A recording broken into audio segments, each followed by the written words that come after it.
guddida dhaqaalaha ee golaha wasiirada Soomaaliland ayaa maanta safar shaqo ku soo gaaray xarunta gobolka Saaxil ee magaalada Berbera waxayna soo kormeereen goobo ay ka mid ahaayeen madaarka Berbera iyo dekedda dhismaha cusub ee 400 mitir ee lagu kordhinayo oo ay ka socotay shaqadii maalinlaha ahayd Maariya ku-xigeenka dekedaha Soomaaliland iyo xubno ka tirsan shirkadda DB walaya halkaasi mas'uuliyiinta warbixin ka siiyay mas'uuliyiinta kale ee xukuumadda ka socda intuu niba soo dhawaada halkan dawaa Berbera Port وحفيزكي SPA Somaliland Ports Authority أما وكالة dekedaha Somaliland waxaan ku hadlayaa on behalf of SPA managerkeedii oo aan inoo suurtagelin maanta halkan idin yimaad inoo joogo markaa soo dhawaada dee idinka socda annaga wixii aan nooga baahataan ama su'aalaha waa idin dhiibaynaa in yaroo kooban oo DB wala warqaday ku soo diyaarsatay annaguna in yaroo kooban baan sheegi doonaa laakiin dee idinka noo yimid insha Allah marka hore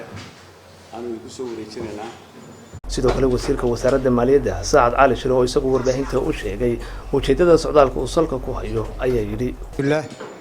marka ugu horreysaan oo ku hadlaayeen magaca wafdiga waxaan jeclahay kan uga mahad celiyo soo dhaweynta iyo milgada wanaagsan aanu ka helay gudoomiyaha maayarka shaqaalaha dekedda aad iyo aad bay ugu mahadsantiin si fiican noo soo dhaweyseen oo marka labaad halkan waxaan ku soconaa guddida dhaqaalaha ee golaha wasiirada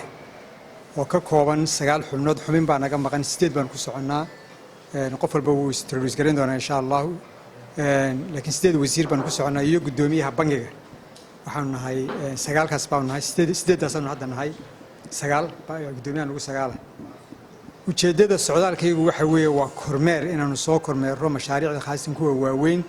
ee ka socda gobolkan Saaxil iyo gobolka Togdheer oo marka dambe aan u gudbi doono halkan waxaan jecelahay inaanu soo marro soo kormeero ilaa 4 mashruuc oo ay ku mid yahay kan hadda ka nimi boorka ka dekedda ka kawaanka xoolaha ka warshada sibirka shaybaarka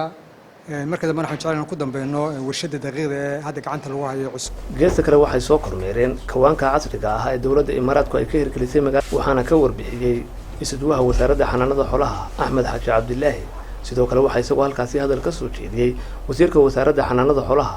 iyo kalluumaysiga Xasan Maxamed waxaana kamid ah hadaladoodii iyo madaxda kale ee gobolka maayarka iyo barsaabka iyo wixii kale madaxda la socda halkan waxa weeyaan kawaankii cusbaa xoolaha kawaankan waxa weeyaan wali shaqo ma bilaabin laakiin wuu cusub yahay